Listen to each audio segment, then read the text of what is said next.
Previously on Deus Ex. I fucking wanted to shoot that place up, even after hearing that sweet trophy pop.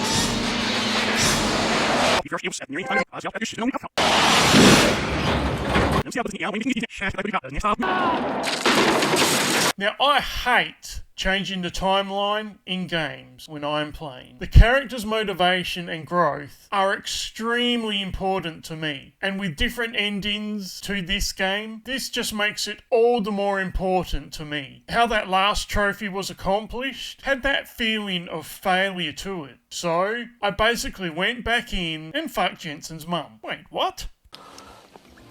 Marty, you're beginning to sound just like my mother.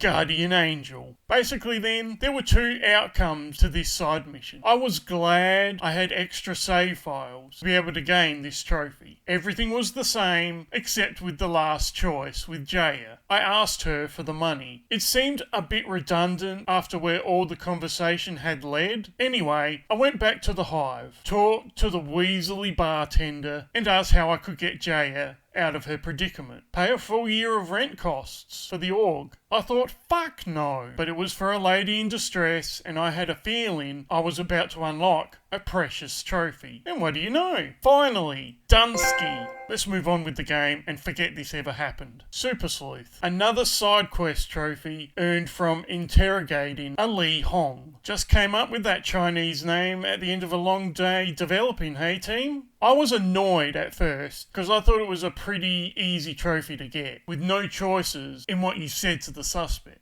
I mean, all the options were in the file received previously. I looked through the trophies and saw Shanghai Justice, and I heard these words uttered during a conversation with my pilot. I felt really good after hearing those words, hoping at this time that by finishing this case, this trophy would pop. Don't fucking tease and then not use it. Shanghai Justice. A few minutes later, I completed the side mission. It was hilarious what Malik did to out this guy. What do you know? Shanghai Justice pop. I was pleased with that. It may seem the way too obvious route, but when gaming, you pick up on conversation points as you become wrapped in the life of the character. One problem I did notice around this time though, were these damn magical trains. Quests are cancelled if you go to certain areas. These open free choice games are not really that, because you should be able to, I don't know, choose to move on and come back. It really does take you out of the story at times and makes it just a rail line game. Tai Young Medical. Well, we got off the train and reached the facility. I really felt a move forward in the story. Progression was being made. Seeing some daylight made the game feel that much bigger as well. A heavily guarded building made this quite a nice challenge. The building though did start to feel like it was a new country to explore, which does make the city parts previously seem just too small in a game that was made in 2011. At this moment, the story had a nice twist to it, giving even more purpose for Adam Jensen to complete his mission. His girl Megan is still alive.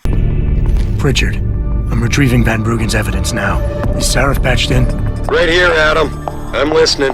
I just heard that your team is mobilizing. I gotta go in search of that crazy lizard-looking woman. What the hell is up with this corporation? Boss, did you get that? I heard. I just... Megan and the others. They're alive. We've got to stay focused. I'm expecting to see someone like Dr. Evil. You know, of course, minus Mini-Me. The sheer specs of this suite are crazy. I'm at the top of a medical research facility, right? If this doesn't involve a massive sequence of this place toppling over, I just don't understand why this place is here. During this visit though, there were some great stealth moves to maneuver through the hospital. This does save the section. Once again, no negative, but no positive as well. This has officially become a negative point. Hearing that alarmed noise like 5 times as I'm walking around an empty area. I think there was a trophy for only setting off an alarm or 2 throughout the whole game. So that trophy is gone in this playthrough. But come on, if there was a trophy for like no more than 5 set-offs, this area would have lost that trophy because of what seems like an annoying glitch. To advance in a story as well, you shouldn't have an alarmed noise go off while you are chatting on your mic piece in an elevator. To advance the story. Sailing away from this shithole as we speak. All because of you. You want to thank me? Forget you ever had this frequency. I got a bit of... Not good timing at all, Deus Ex. Consciousness is overrated. One of the worst earned trophies you can get. No, not because of the general gameplay. For me, it was ruined. I took down my 100th guy and got shot to shit trying to escape the medical facility with 8 guys shooting at me. Big bad Montreal, Canada. Wait, what? Nighttime in Canada as we land on a helipad. By the way, how can we land on these helipads of what seems to be in enemy territory, looking around? Something familiar with this environment. Okay, let's enjoy this. The story is moving on. Some bigwig in the news media may be part of the terrorist organisation. Let's investigate. Oh, black, yellow, black, yellow.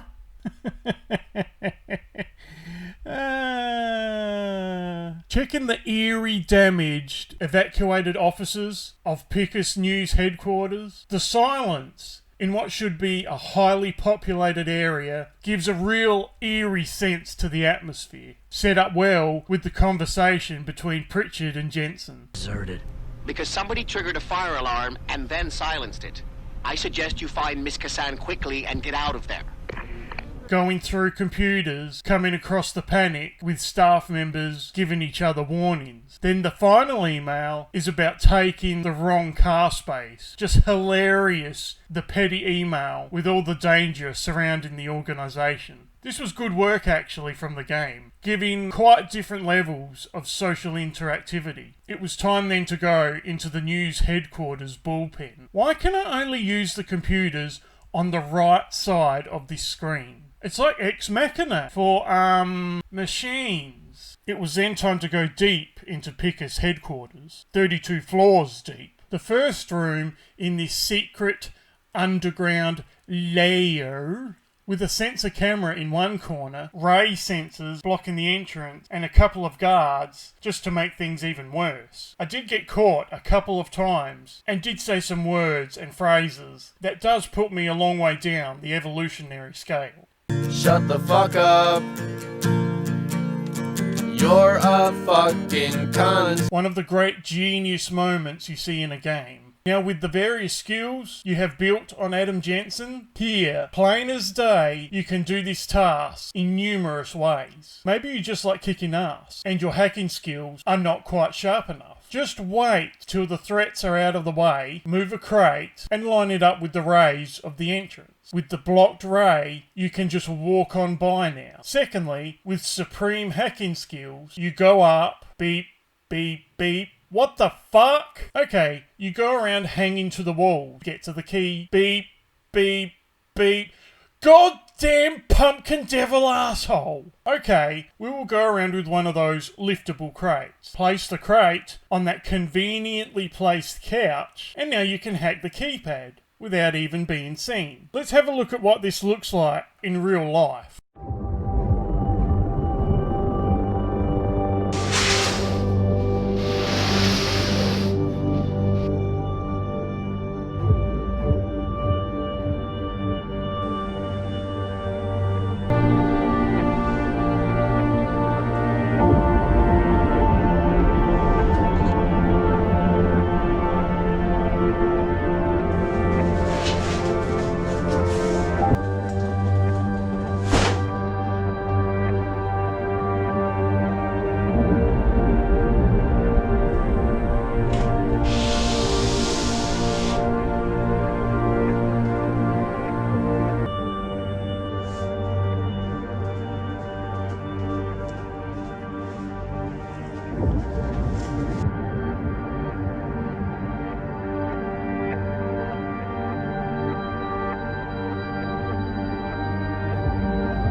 As a gamer though, I am quite pleased that this wasn't an added problem to deal with, because the game for me would have been over right here. I can understand the out here in the game. Still, this was a great piece of gameplay. Nice mechanics, definitely worth a point towards the overall score.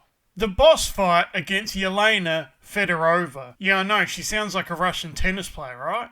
This fight was extremely annoying and difficult on Deus Ex mode. Backing up from this woman's claymore attacks, the controls, they were quite frustrating at times. Let's just say it has been 3 days of trying and I finally got the bitch. Getting caught on the walls in this circular room really was annoying. If this isn't the hardest boss, I'm in for a fight later on. Let me ask you guys out there, what's a game where have you had a boss that has been very difficult for you to get rid of, but the last boss you come across is a piece of piss, or just some quick time event? Let me know in the comments below, please. The Mantis. Pretty self-explanatory here. A trophy awarded for the boss fight victory.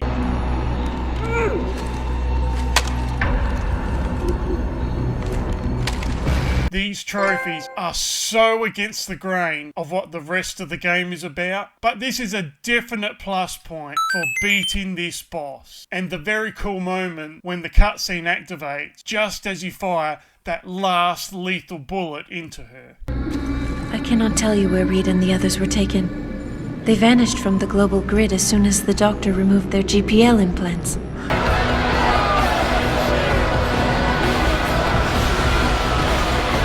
Well, we came back home to Detroit. I spent some time looking around, going to those places I couldn't have access to earlier. Seeing the destruction around town looked pretty cool, and seeing an actual cop chasing down a protesting criminal was a nice piece of footage. There was one apartment I hacked into. When I opened the door, it was like a surgeon's room. I was thinking, what the fuck is wrong with this guy who owned this place? These places were by far a lot better made. Probably was earlier on in the making process. This was a little bad that you could obviously tell this during the game. Places did though have like 5 copies of the exact same magazine lying around the apartment. Here's an idea, only use it once. Put a plain covered book or a plain folder, just something that isn't so blatantly lazy. The throwdown. This trophy popped up after having a conversation with a politician, Bill Taggart. I started out with the offensive response, then changing the subject, which gave the politician a platform to come back at Jensen. It was the usual avoiding the issues kind of deal. Lastly, I had the pheromones option come up. I used that option, and then I closed with the aggressive option for the win. Smash the state.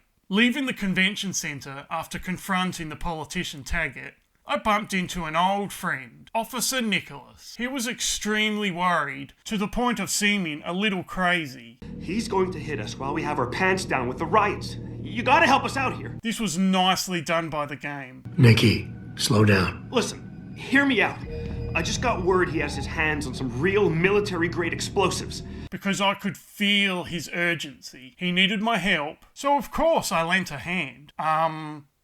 Plus I wanted the trophy. I searched a few areas for the criminal, and I ended up finding the guy in the sewer system. He had a gas bomb rigged to detonate. When the cutscene came up though, just before completing the mission, I was standing across the room from the guy. He had his gun drawn, as the clip alluded to, and of course, with the setup of the room, I ran up to him after taking a couple of shots and knocked him out. This was very stupidly set up. It probably would have been better on this occasion to have this set up as a quick time event with a face-to-face scenario. L1 shoot the guy, or the good old takedown. After completing this though, I was still in the running for the no unnecessary kills trophy, heading back to headquarters. I was getting back to where the game began. I'll give Deus Ex more credit here, because when you build up your stats, it is fun and also worth the effort to go and find rooms you couldn't before, so you can gain e-books and other goodies, as well as basic experience points to go towards building a stronger hero or enemy. Yeah, think about that. Other than this though, it was a short stopover after going to the boss's office. I had a conversation with a rich billionaire, Mr. Bannon. But today I'm here as a friend and fellow scientist. there were some loose ends still left after the conversation, as it was on to another search for another person to find more information on Adam's love, Megan. This girl, she better suck like a champ. Boss said we're heading back to Hangshaw? Pritchard tracks Shevchenko's GPL signal. If he's alive, there's a chance the rest of them are too. Now back to Tokyo. I was furious when I saw we were going back to this place in the story. Why were the older side missions inaccessible now? There seemed to be a very lazy pattern here. What? I can read the future, and if this is as lazy as the level designs get, and the game story is, I'm guessing we are going to go to Canada again after this. At this point, the game seems very linear. As I'm travelling through Tokyo and how I'm feeling, this game gets a minus again, right here. Ladies' man and corporate warfare. What is better than that sweet sound of accomplishment in games these days? Getting multiple accomplishments at once. I earned 2 trophies in one, and it was quite unexpected. After completing the task of Meng Yao and getting back to her on the roof, we had the usual mission debriefing. There, though, was a sense of getting more out of this mission. Giggity giggity. An option came up to ask just what was on this chip you risked your life for. So I asked, and she got defensive. As soon as she did, and I had the option to use my pheromones power, I got more information from her. I knew I was onto something. I charmed her, telling her we were quite alike in our jobs. She told me about the secret mission and information.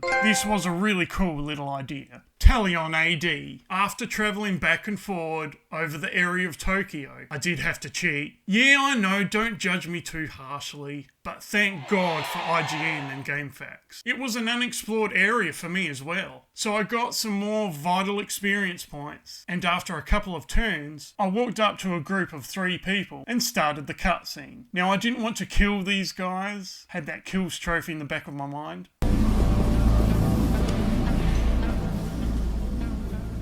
Tongue. So I eventually let this guy go and do what he had to do. It seemed like my character's path choice. The trophy popped, and a little bonus here was after I started moving again, he got some of the security on Tokyo streets to back off, which was great. I hated hearing that alarms.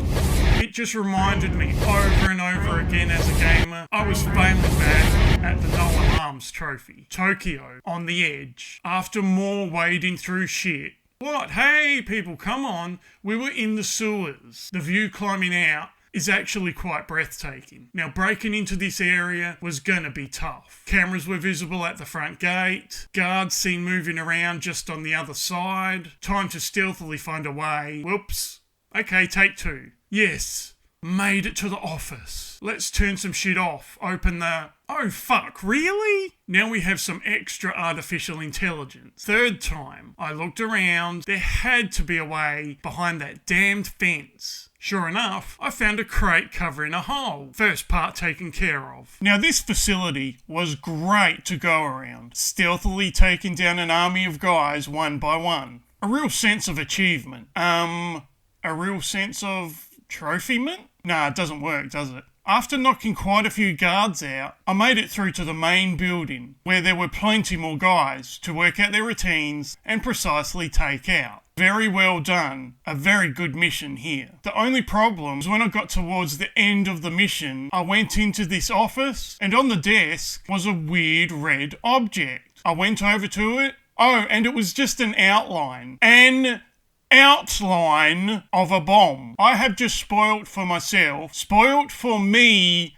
the gamer, what the ending of this mission was going to be. Gun nuts. While travelling through the main offices on the docks, I came across yet another gun upgrade. I had been focusing hard on upgrading my pistol early on, because I knew there was a sweet trophy for my reward. This was a greatly timed trophy, as it took nearly the whole game to accomplish. I was thinking all the stats would be at full capacity, but no, just fairly well stacked for my pistol. This being my strongest weapon was really weird to see. I had the big ass Gatling gun, which does over half the damage. Please guys, tell me below, what is your favourite weapon of choice in a spy type game?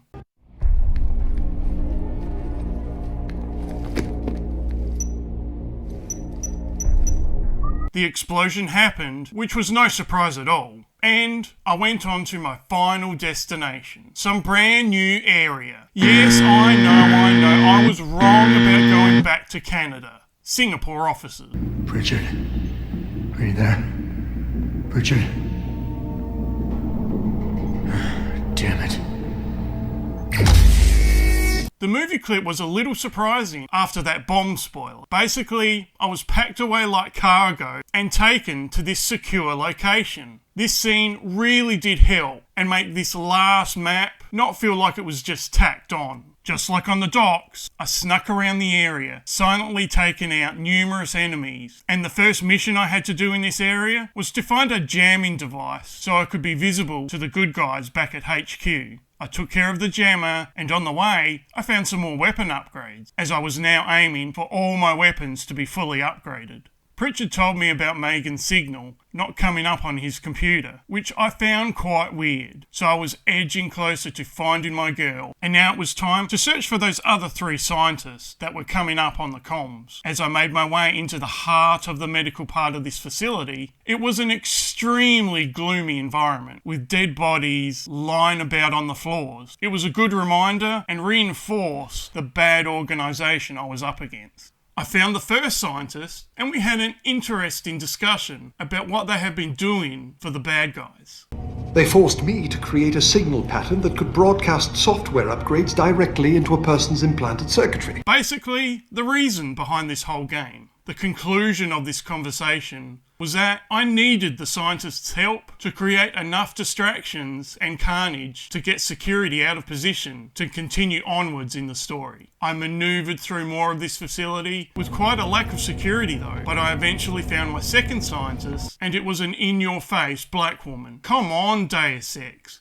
Don't stick that weapon in my face! What is wrong with you? Having her disgruntled with her previous employer, I can see why in the past, this game has been called slightly racist. Anyway, it was on to the final scientist search. I found an elevator that was quite nicely hidden. When I got out, I was in a single room that felt like it was at the peak of the facility. Over in the corner was the final scientist, and we talked more about this chip. They forced me to work for them. I didn't want to create the new biochip, especially since it was based on Sarif's research, but I had a weird feeling. After all, I was handed a virus to upload onto the computer in the main security room. And I remember I chose to take a chip earlier in the game, which seemed like the right thing to do at the time. At this time though, I took the virus back through the facility to the secure terminal. Security was really quiet at this time. I know I took out quite a few guards earlier, but I thought they could have added some more to add to the mounting tension, as I could tell we were nearing the end of the game. After a rush trip back, I uploaded the virus onto the computer terminal. Sirens blasted,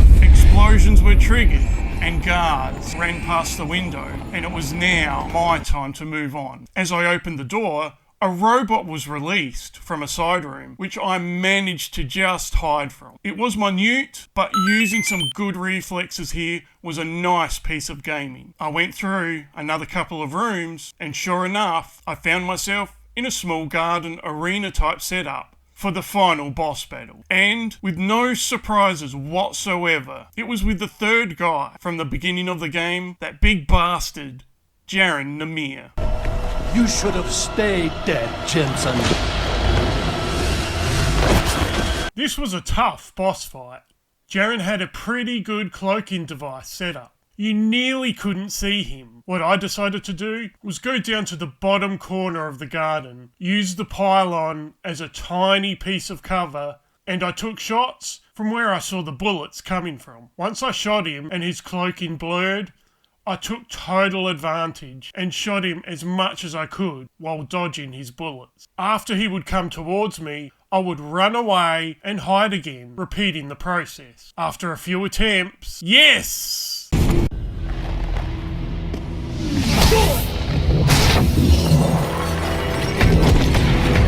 I had finally beaten the game, the snake. After defeating Jaron Namir was when this trophy popped. All this boss fight really involved was a bit of cover shoot, cover shoot. I used the laser to great effect Then I followed up with my weapons that had the bigger upgrades. Then with the heavy rifle, blindly shooting by the way, getting quite a few shots in. The last gun was my fully upgraded 9mm. And wouldn't you know it, this fully upgraded basic gun was what got the job done on the big bad. There is no better feeling than when you finish a game. Not exactly. Adam? Oh my god, Adam! Not only that, but I did see on the net there were other ways people beat Namir. I have to give 2 pluses here. Firstly, the way I got the job done was extremely smart from the game upgrades and how I ultimately played Adam Jensen. The second point was how the game played me, being fooled by the in-game story, making Namir that little bit more difficult boss than what it could have been. Great job, Deus Ex. Great job. Beating the game on Deus Ex mode. As the closing movie played, I picked up my final trophy on this playthrough of the game. I beat the game on the hardest difficulty setting. This felt so well earned. To those who don't have it, it's more valuable than gold. But where should it start and end? Human Revolution was quite an action-packed game with some great underlying story drawing you into this futuristic environment.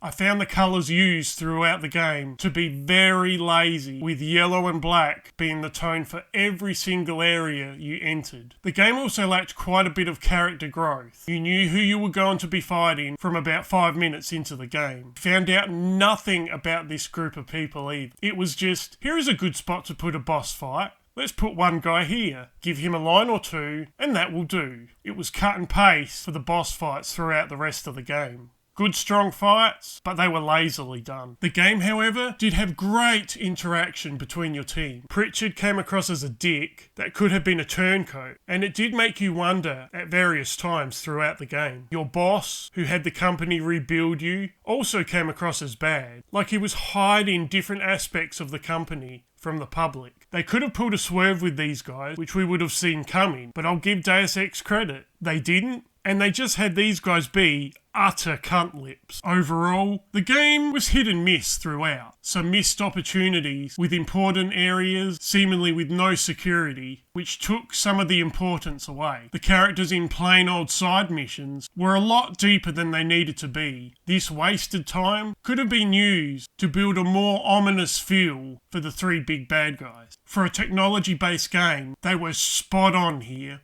And I have 2 outstanding examples of this. Firstly, all the attention based around these programmed chips and upgrading Adam Jensen. At one stage during this game, it gently sways you to get a chip.